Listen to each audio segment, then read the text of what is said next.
Tuketi.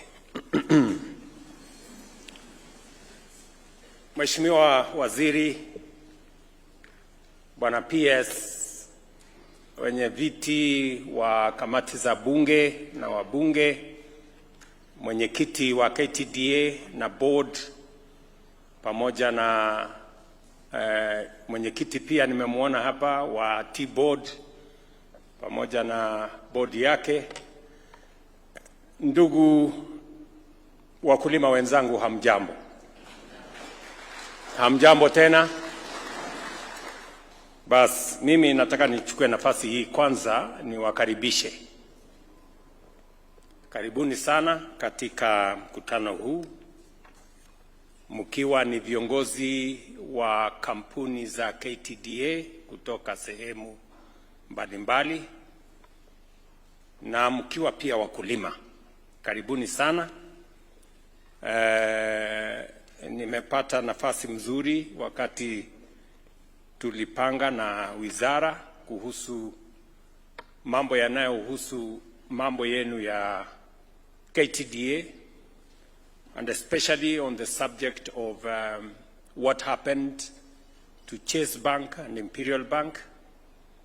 And I'm very happy that today we are having this meeting so that we can share positive outcomes on what we always have wanted to do. Mimi nataka pia nichukue nafasi hii niwapongeze kama wakulima. Sehemu kubwa ya uchumi ya Kenya inachangiwa na kilimo. Pesa nyingi ambazo tunapata kutoka nje ya Kenya, foreign exchange, inatoka kutokana na mazao ya wakulima, na sehemu kiasi kikubwa inatoka kwa kilimo ya chai. Mimi nasema pongezi na nasema asante sana. Nimewasikiza kwa makini wale wote mliosema kwa niaba ya wakulima. Nimesikia mama ameongeza kwa sababu nyinyi pia ni wananchi wa taifa letu la Kenya, na kama wananchi ni vizuri niwaeleze mambo yanayohusikana na nchi yenu ambayo ni nchi yetu,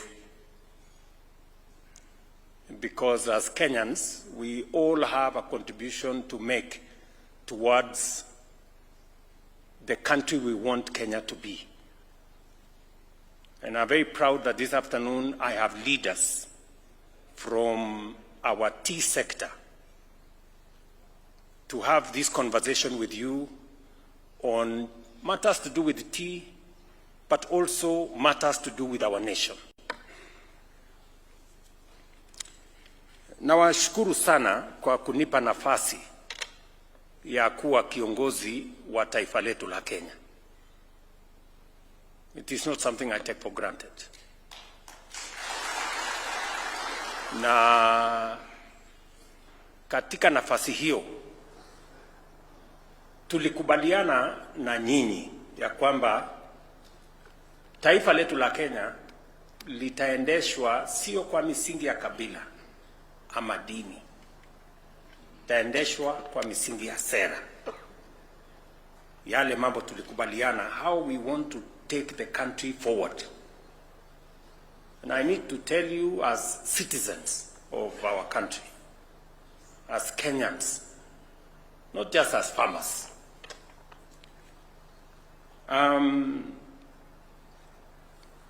farming, as you all know, contributes close to 50% to our GDP.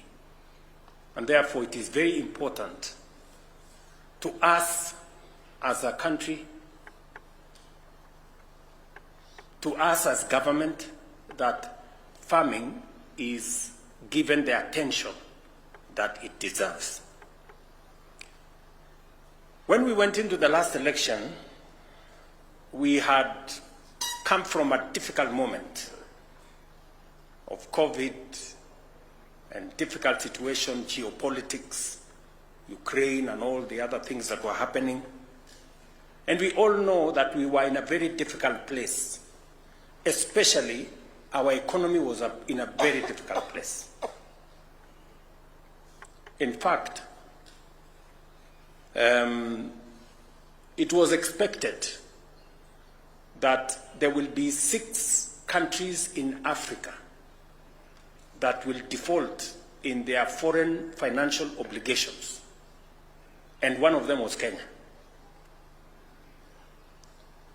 And therefore, when I got the opportunity to be a leader in this country, there was no way I was going to agree that our country would default.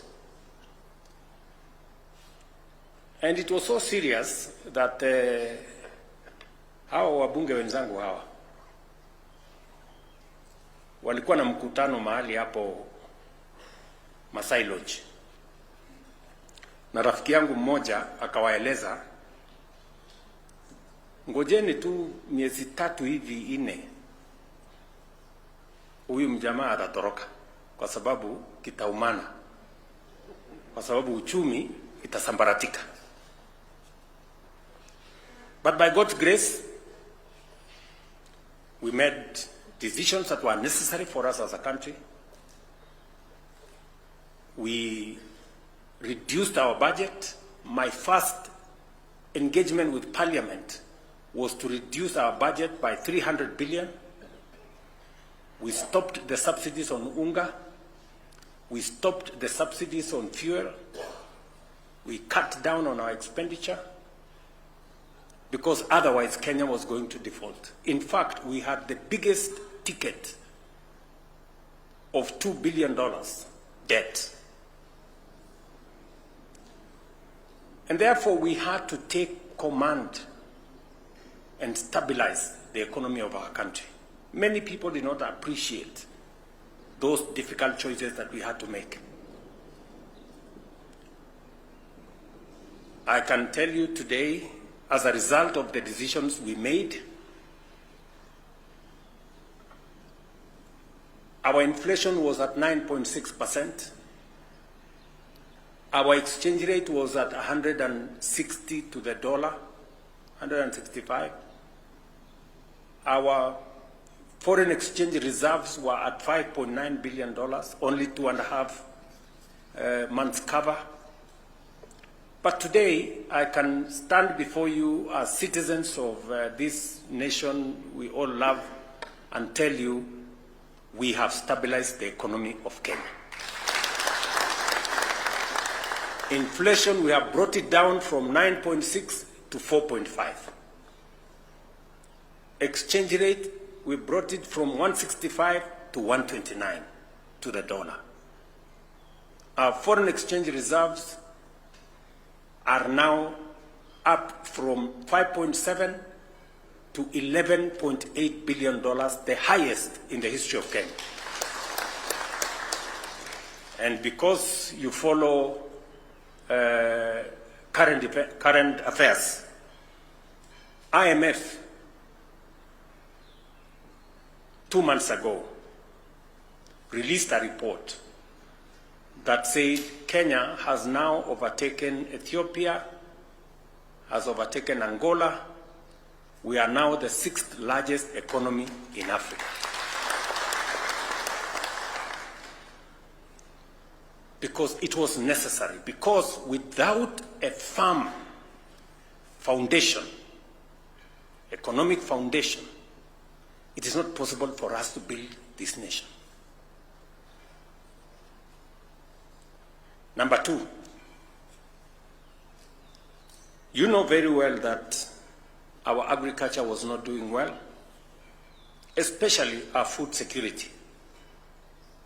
And our import bill, ile pesa tunatumia kuagiza chakula kutoka nje, in 2022 was 504 billion Kenya shillings.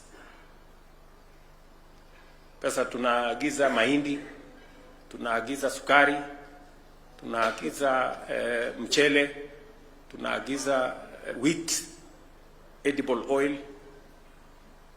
Many of the things we can actually grow in Kenya. So I took the position and I committed to the people of Kenya that we were going to sort out agriculture. And it was important for us to sort out agriculture because our economy substantially depended on agriculture. So what did we do in the agricultural space? Because we were farmers. Number one, we registered farmers because it was necessary for us to have a database so that we can make decisions based on correct information. We registered all our farmers. Now we have a database in Kiamis. We know how many tea farmers are there.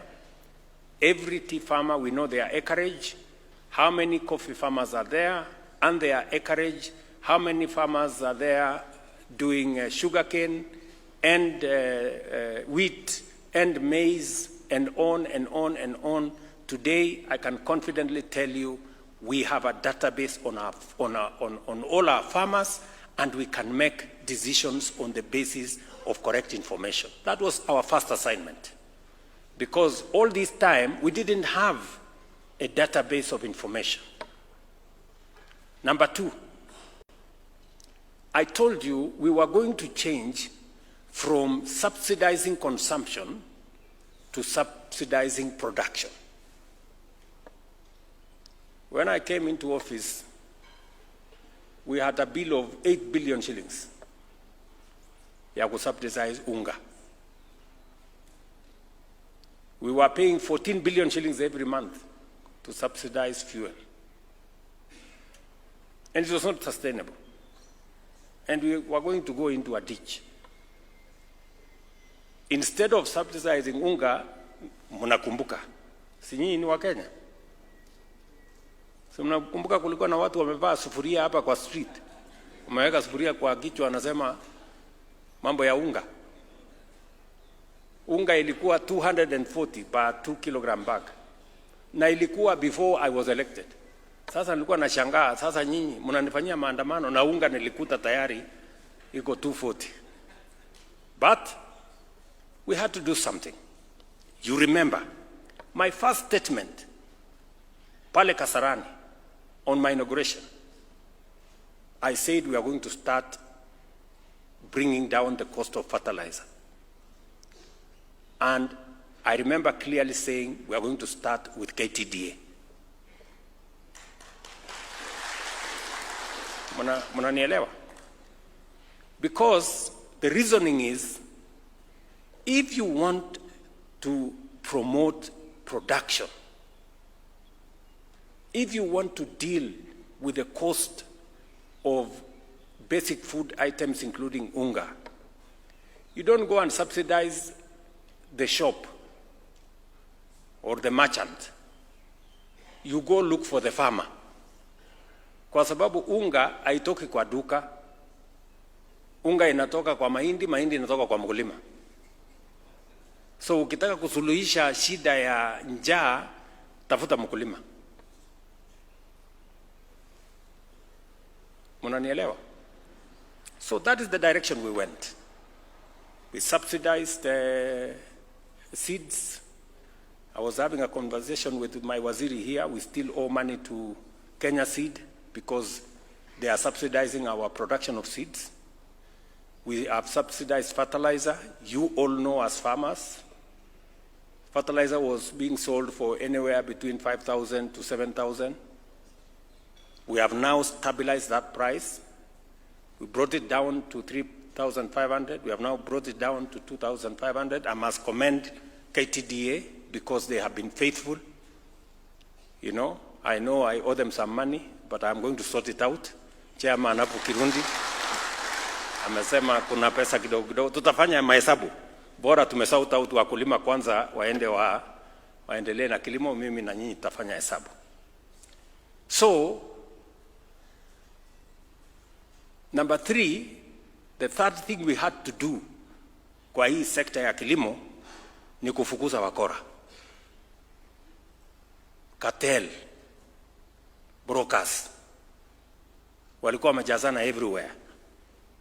Kwa kahawa, tulikuwa na cartel ajabu.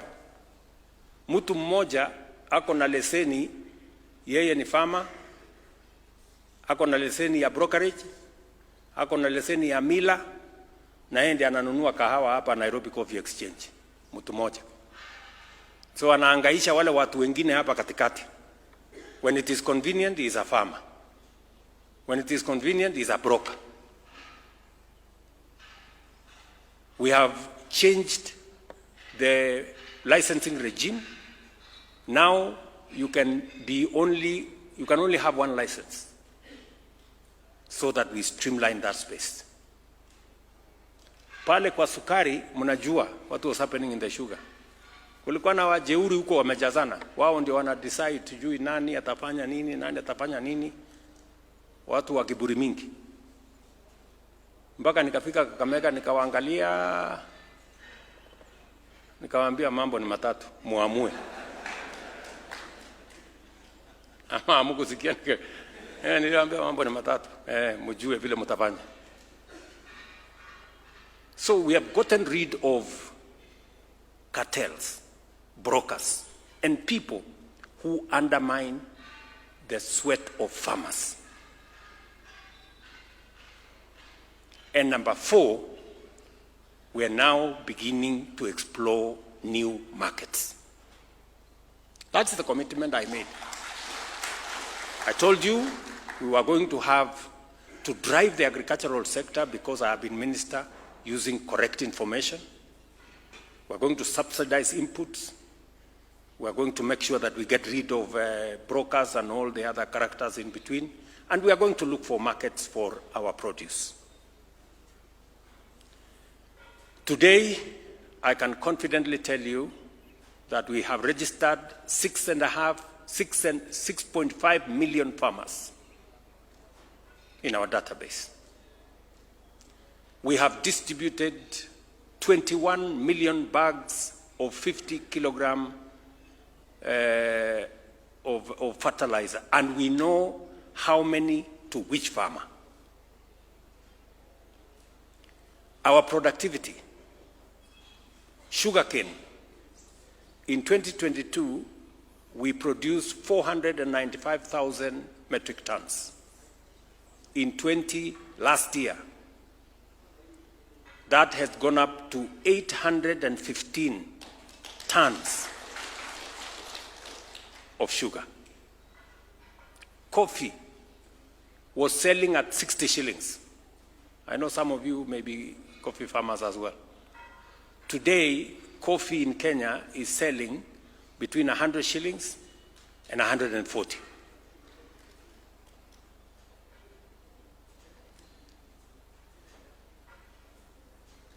Milk was selling between 32 and 35. Today, milk is selling between 45 and 50, and we are still tightening the screws around there. Tea. I want you to look at the numbers. Our total sales of tea in 2022 was 138 billion. Our total sales 2024 was 215 billion. So we are making progress. We are making progress. Sugarcane farmers are making more money. Coffee farmers are making more money. Dairy farmers are making more money. You guys are making more money, you just don't want to say.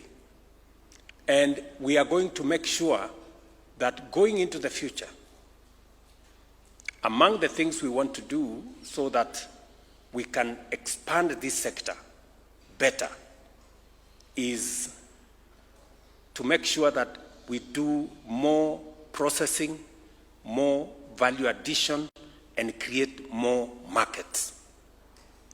And also to make sure that our whole chain of production is much more efficient. And that is the reason why we have carried out specific interventions in the tea sector. But before I go there, I just wanted to give you an idea of what we are doing in the general space around agriculture. You heard me. I've already given instructions to Waziri here. Because dairy is important to us. Already, we have doubled our exports of dairy products from about 4 billion shillings to about 9.8 billion shillings last year. But we need to do more around the space of milk because we have a big market outside there. Today, I can tell you, because we have intervened in production, even the dairy farmers are benefiting from fertilizer subsidy. We are seeing more silage. We are seeing better returns from our dairy sector. And that is why we decided that because we want to do more milk, we have now reduced the price of sex semen from 8,000 shillings per dose to 1,400 shillings per dose. And Waziri is beginning to see at the mechanics of how we are going to do that. I have also to tell you something about health. Because you're Kenyans and we live in this same country. The Constitution says health is a constitutional right of every citizen. It is not a privilege for those who can afford. And that is why we committed that we were going to change the delivery of health in Kenya. For a very long time, health was left to the designs of everybody. So what did we do? And for your information, universal health was in the NAC manifesto. Ngilu aling'ang'ana nayo ikashindikana. Tukakuwa nayo kwa Grand Coalition Manifesto. Anyang' Nyong'o akang'ang'ana nayo ikashindikana. Part of the big four yetu ya Jubilee, universal health was one of them. Tukapatia waziri mmoja anaitwa Sicily Kariuki akang'ang'ana nayo. Tukafanya pilot Kisumu, Machakos, Isiolo na Nyeri. Mpaka ikatangazwa rasmi kwamba imefeli. Mnanielewa? Kwa hii uchaguzi ambaye ilipita, universal health ilikuwa manifesto ya Azimio na ilikuwa kwa manifesto ya Kenya Kwanza. It has been in our manifestos for the last 30 years almost. But I said this time round we must deliver on this thing. Na mimi nataka niwashukuru hao wabunge. Tulipeleka sheria bunge because we had to change the law. Ile tulikuwa tunajaribu, we were trying to do, cut and paste. But this time round we decided to do the law. Tukatengeneza sheria to replace the NHIF Act. We have a final one that is going on in Parliament now.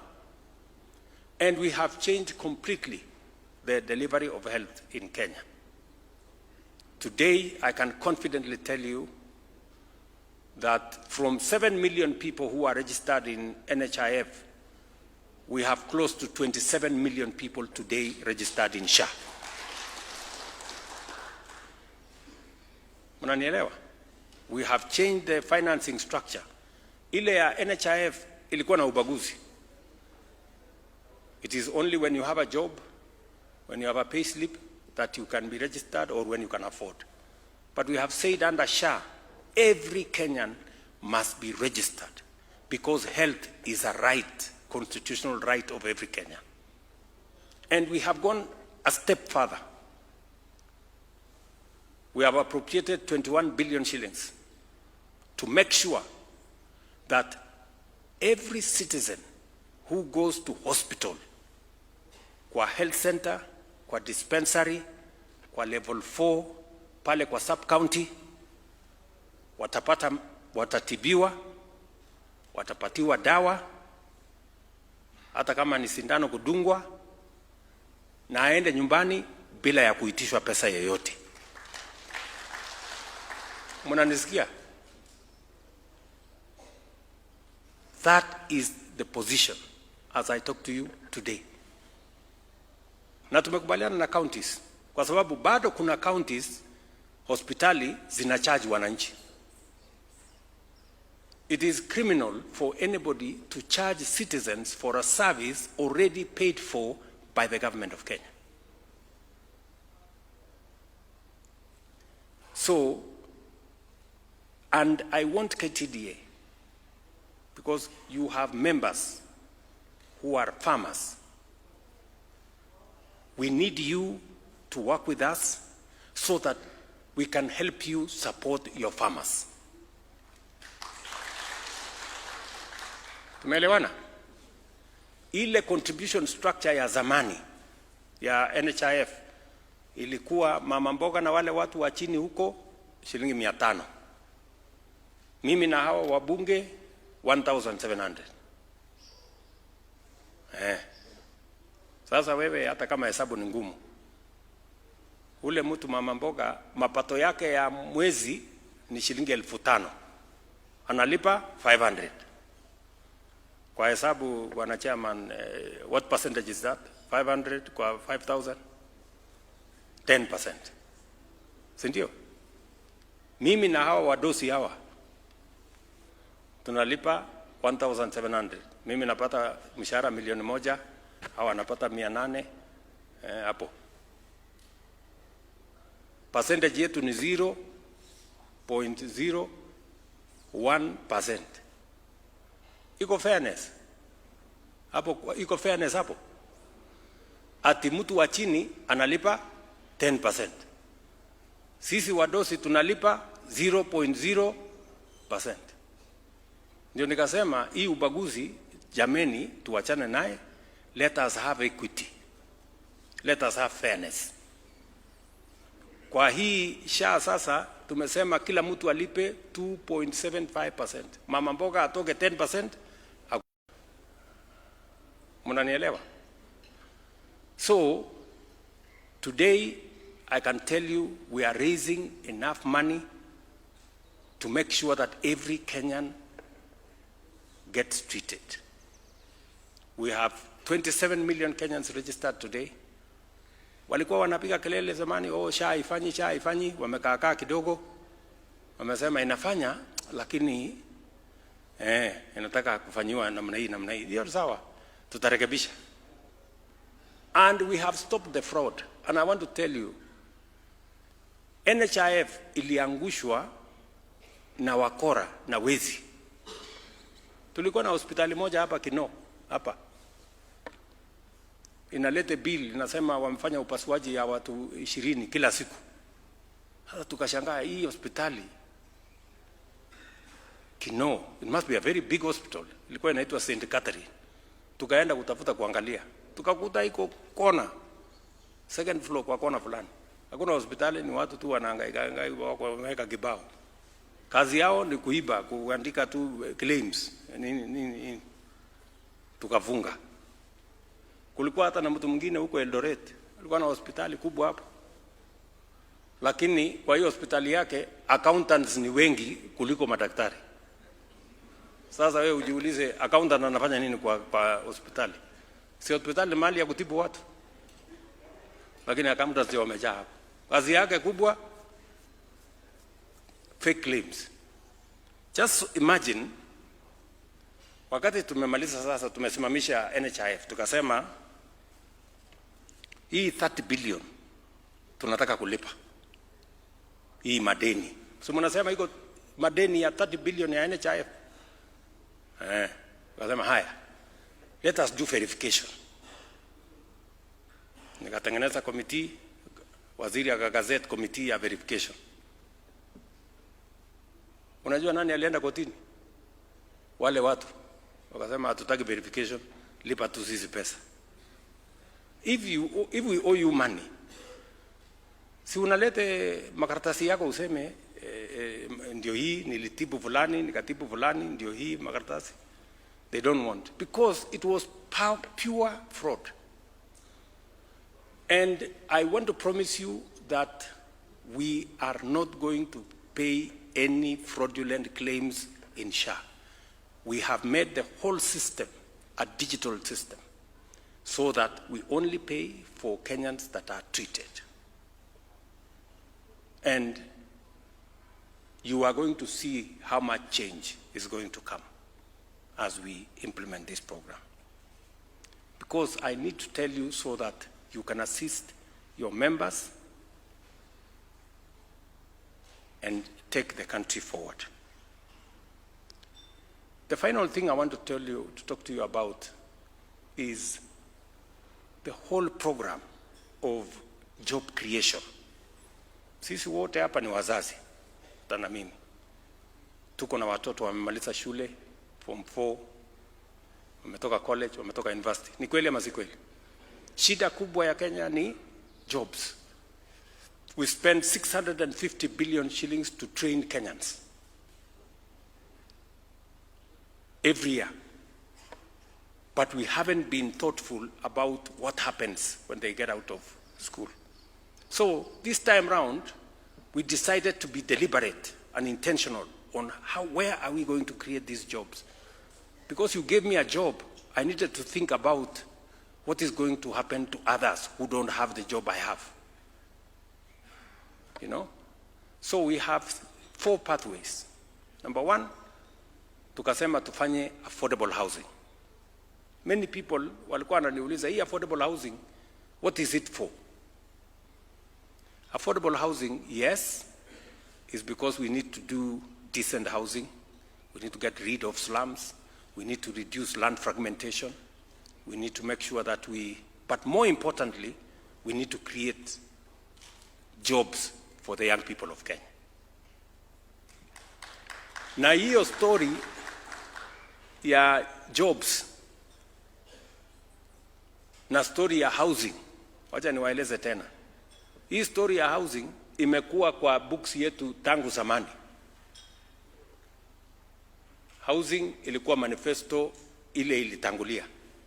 Ilikuwa kwa manifesto ya NAK. Ndio Raila alikuwa waziri wa ujenzi na barabara, akafanya ile slum upgrading, nyumba nafikiri 500 hapo Kibera. That's where he started.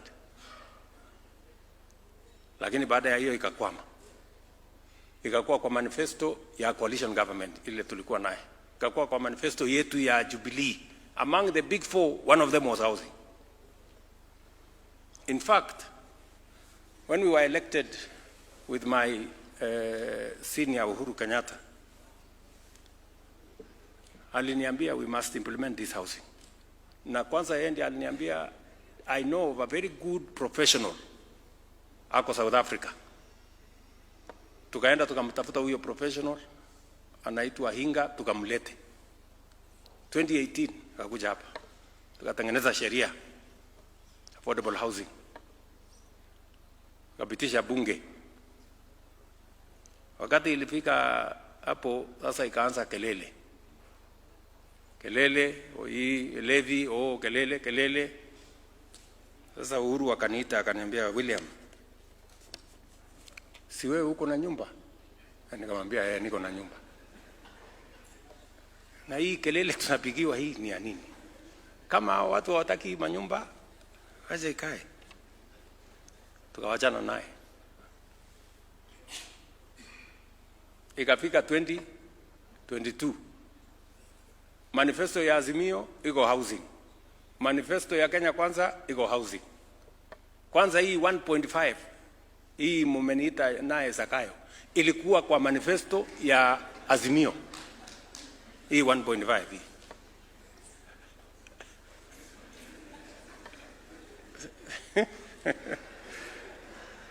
Sindio?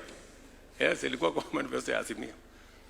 But because it is the right thing, sisi wote we know it is the right thing, lakini nani atafanya hii kitu? You know? So ndio huyo mimi nimefika hapa, nimesukuma, nimepita bunge, kelele imeanza. Zakayo, sijui nani, sijui nini. Mimi this time nikasema nitakaa ngumu. Wacha nikuwe Zakayo if it must. But we must implement this thing. Why? Because, my friends, wacha tuambiane ukweli, and I need to tell you this because I am the leader of this country now. This is what other countries have done. This is how Korea was developed. This is how Singapore was developed. This is how Malaysia was developed. Munanielewa? The president of Singapore came and saw me here in 2023. Singapore was a slum like Kibera. Singapore. It was a slum like Kibera. Today, Singapore, 95% of the people of Singapore are home owners.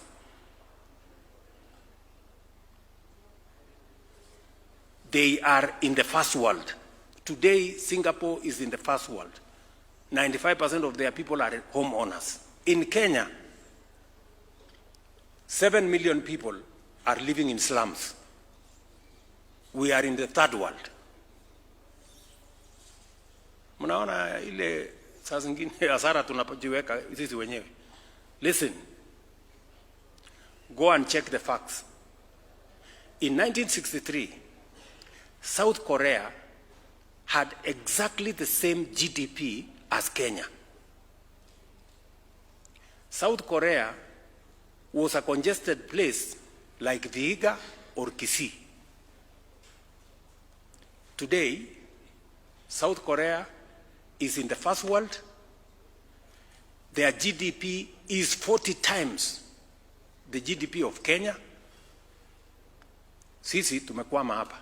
Kwa sababu, sisi kama viongozi, tunangojea tu kupigiwa makofi all the time. Mimi nikasema wacha makofi ngoje, let us implement this thing.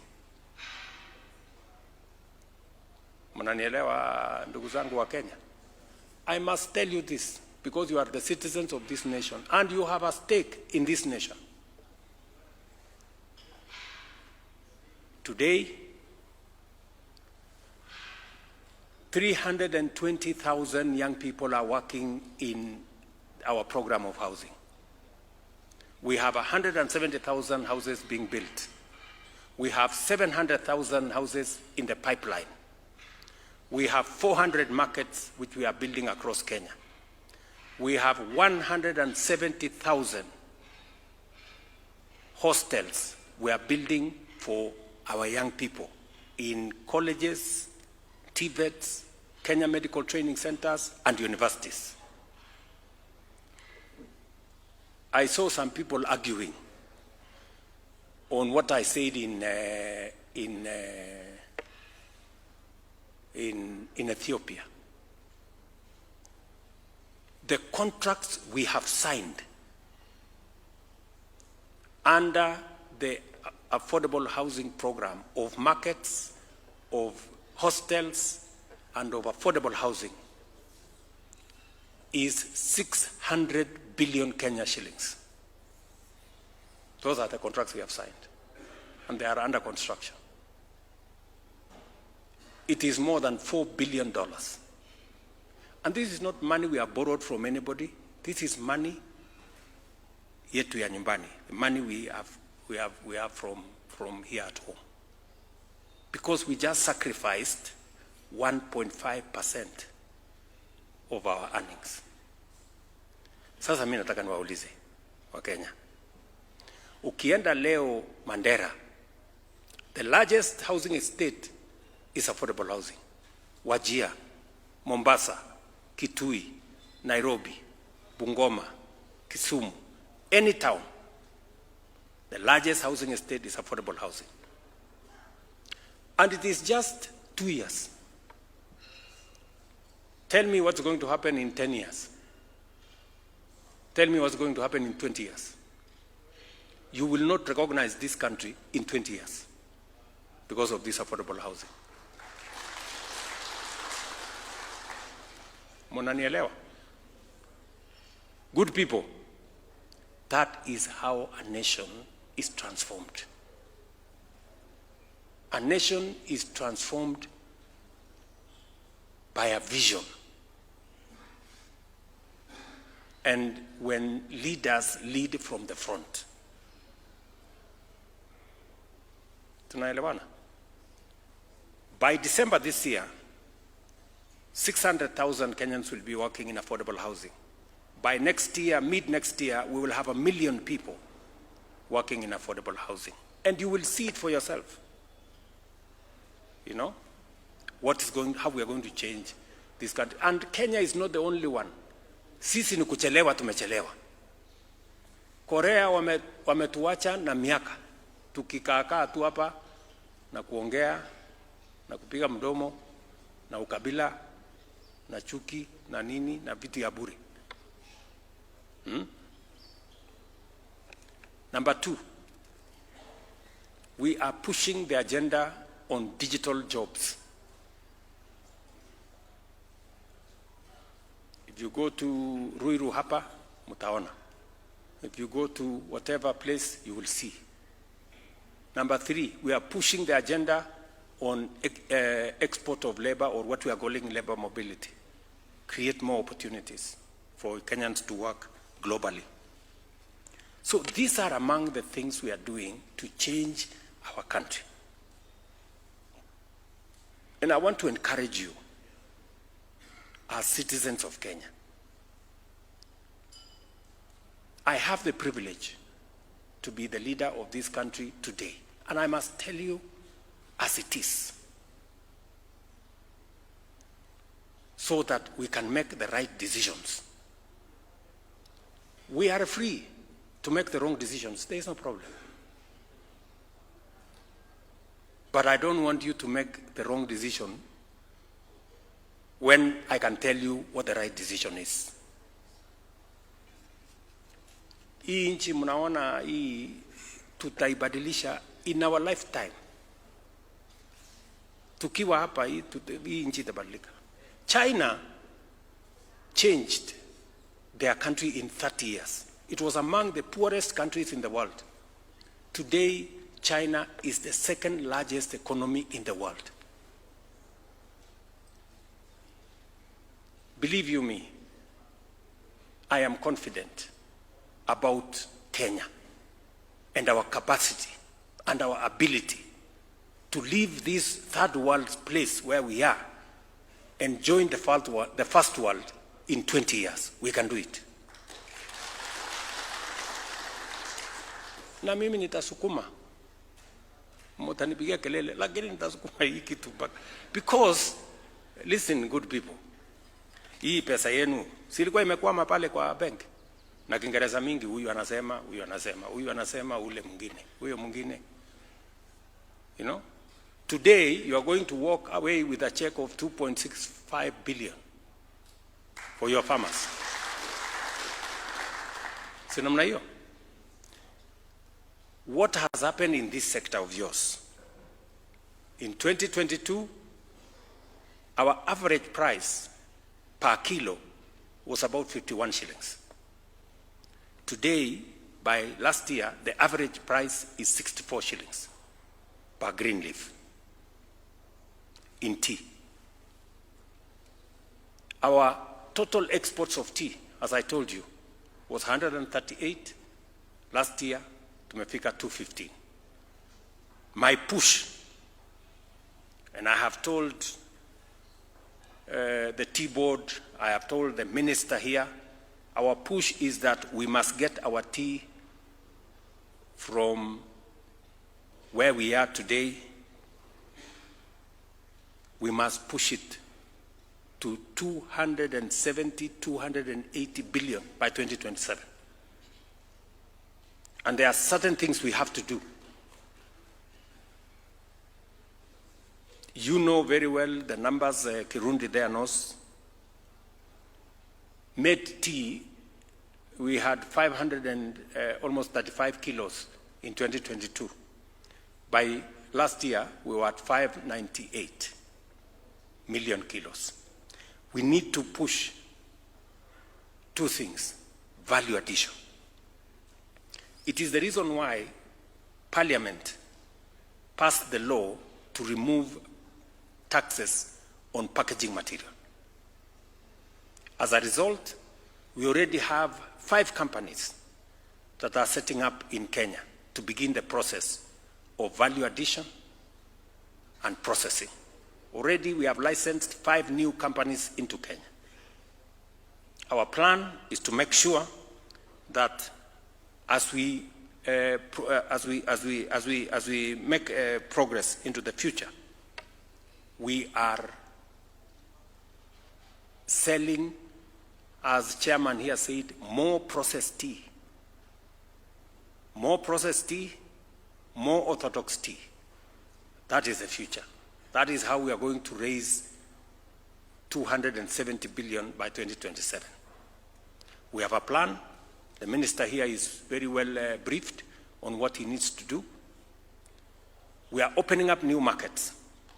China has just lifted all tariffs that were on Kenyan tea, coffee, and agricultural products. We had a big delegation from China here. I called the people from KTDA and all the other people so that we agree how are we going to approach the Chinese market. How are we going to bring more people from China to come and work with us to process our tea so that we keep the jobs here, we keep value here, and export our tea to China. China is a market of 1 billion people, 1.4. So we can create a big market out of it. The minister knows what to do. I have done my bit. I have opened the market. I'm willing to do more. We signed in Japan the same thing. I know that we all know that there is more value going forward in orthodox tea. And I'm very happy that the kilos of orthodox tea out of Kenya has increased from about 1.2 million kilos. I got the statistics. Now we are at 13 million kilos.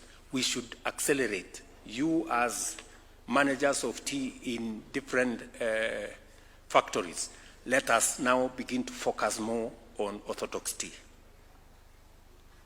When I had a meeting with the KTDA and the tea board, they also brought it to me, especially tea board, that some of the equipment that are being used by our factories are old and you need to modernize.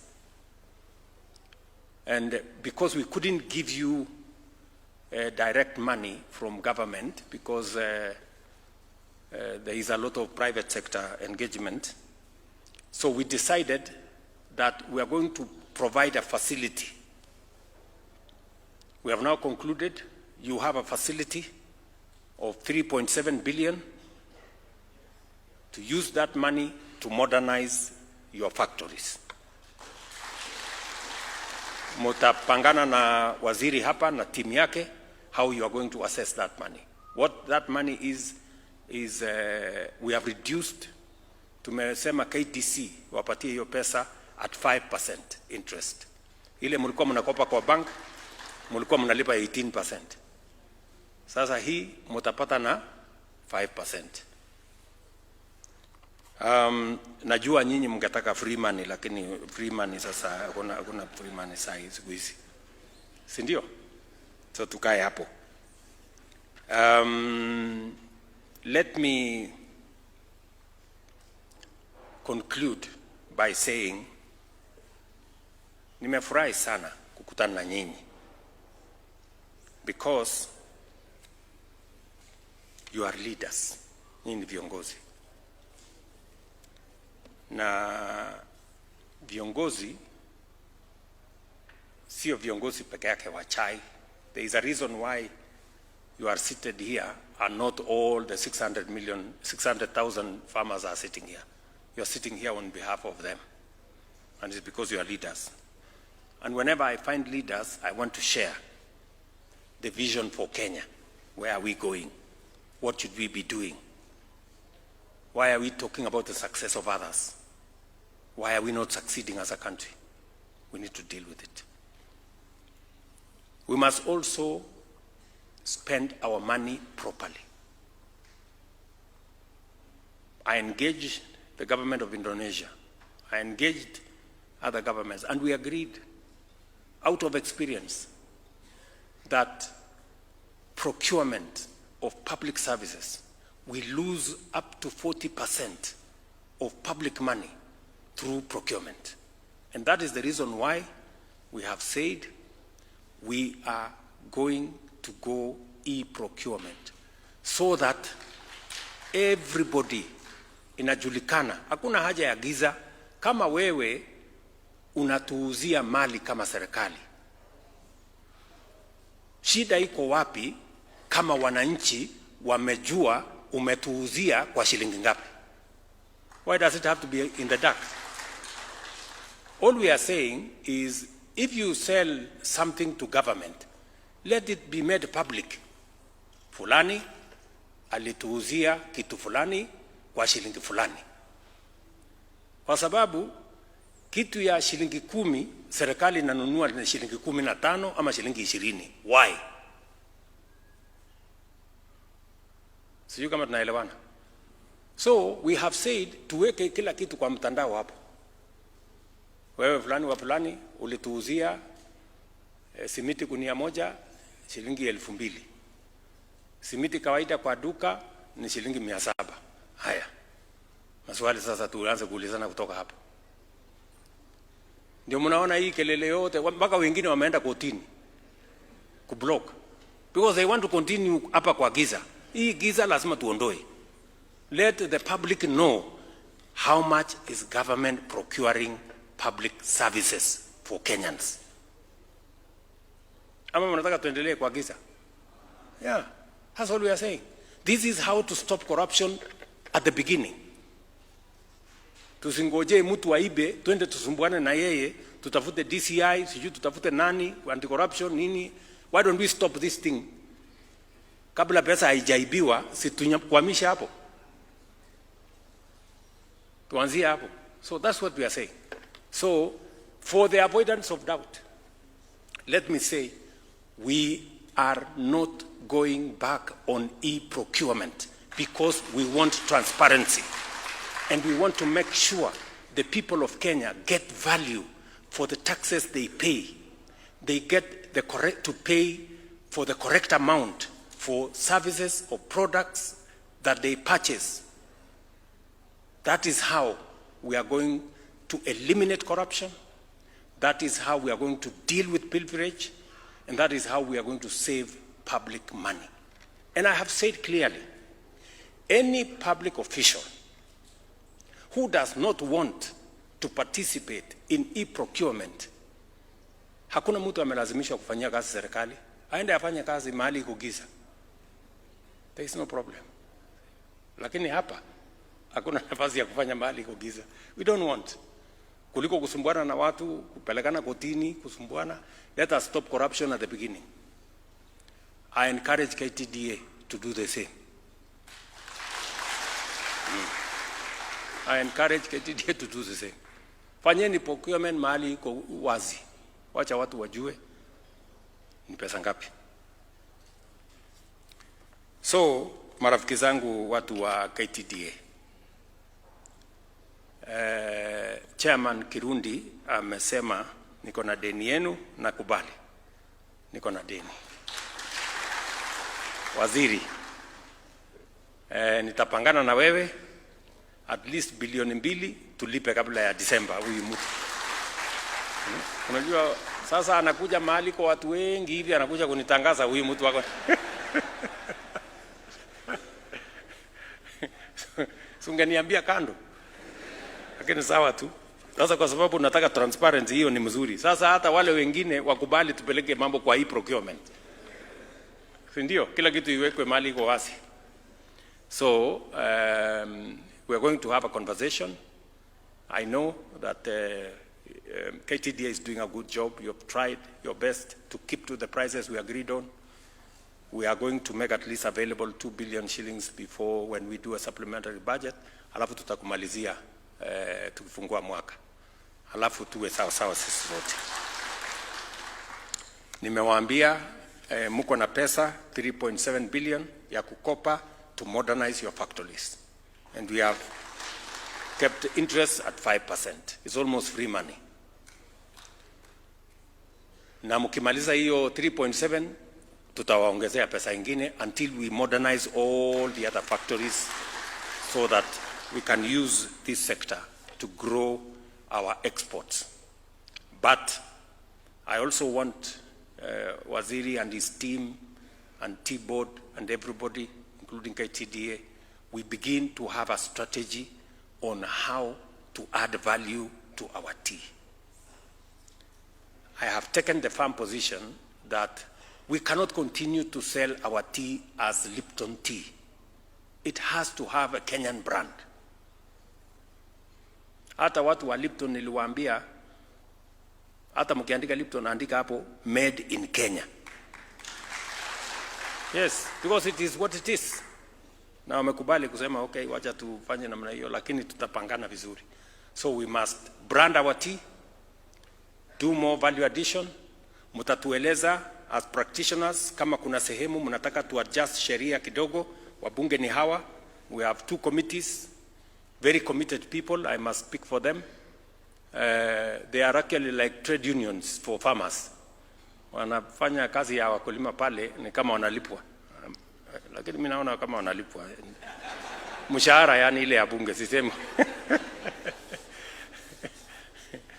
So, nataka niseme asante sana kwa hiyo maneno yote. Na wacha nimalizie kwa kusema, unajua kuna watu za zingine wanashangaa mbona mimi nasukuma sana hii mabadiliko ya Kenya. I have a reason. Kwanza tumechelewa. Tumechelewa tukihangaika hapa na vitu mambo madogo madogo. We don't have time.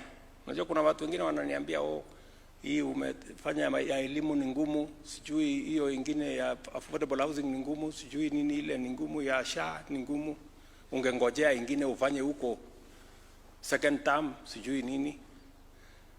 Iko time ya kungojea. We are already, Korea ilituacha zamani. Singapore left us a long time ago. They have an economy. Took the time ya kungojea the next year. We don't have time. Let us do what we can do now. Kama itabaki ingine itafanywa kesho. Number 2. Unajua mimi nimepata nafasi. And a very unique one. Number 1. Wale walinitangulia wengine walikuwa wazee, mimi si mzee. I'm a young person. Mimi niko na experience ya kutosha. Nimekuwa mjumbe miaka 15. Nimekuwa naibu wa rais miaka 10. Kuna experience nyingine mimi nangojea. Mimi nimesoma. Na nimesoma vizuri. I am probably the most learned president has ever elected. Kenya has ever elected. Sindio? So mimi nangojea nani? I have no excuse. That is why I must do all these things. Munisamee kama nimewakosea, lakini wacha ninyoroshe hii nchi yetu inyoroke vizuri. This is what and I am very committed to it. Kubadilisha hii nchi. We must change this country. We are tumechelewa na kuzunguka na maneno madogo madogo. Let us for once focus on changing the country. Na mimi niko na bahati hata zaidi.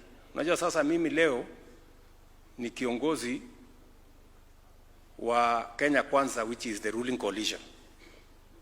Na mimi tena ni former deputy party leader ya opposition.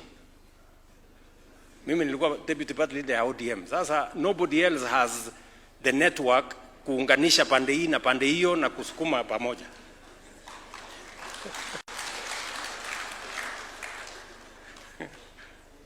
So I have a unique position. That's why naunganisha watu wote sasa tusukume. kwa sababu hii Kenya isonge, inahitaji wengi wetu tufanye hii kazi pamoja. So nawaomba tafadhali tufanye hii kazi pamoja. Watu wa KTDA mnasemaje? Si tufanye hii kazi, si tubadilishe hii nchi jameni. Yes.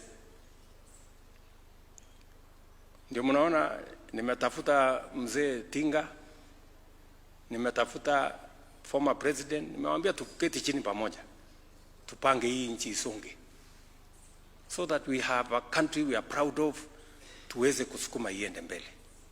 Siasa itakuja baadaye, tutaongea mambo ya siasa. Siasa iko 2027. Kila mtu atakuja kiwanja. There is no problem. Ama namna gani? Yes, kila mtu akuja na story yake hapo.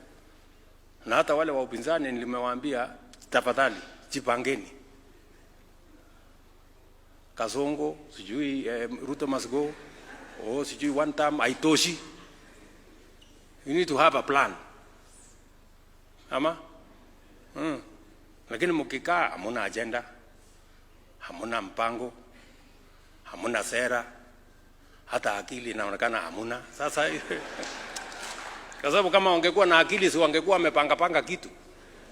Watu waambie huyu Ruto amefanya affordable housing, imefika hapa. What can they do? Ati wanataka kuabolish. Sasa hiyo ni akili gani? Anyway, sitaki kukorofishana na watu. Tumekuja mambo ya pesa. So watu wa KTDA, I am very happy that today we are releasing a check to you. My request to KTDA is that this money must get to the farmers. Wacha nirudie tena, Bwana Chairman. Wewe ni rafiki yangu, tunajuana siku mingi. Hii pesa ifike kwa wakulima. Kwa sababu msinifanyishe kazi mingi kwenda kutafuta alafu ipotelee hapa katikati. Wacha ifike kwa wakulima. Na mimi naiko na imani mtafikisha kwa wakulima. Mimi nawatakia heri, nawatakia baraka. I am looking forward to another opportunity when we can have a conversation about tea and when we can have a conversation about our nation. Asanteni sana and God bless you.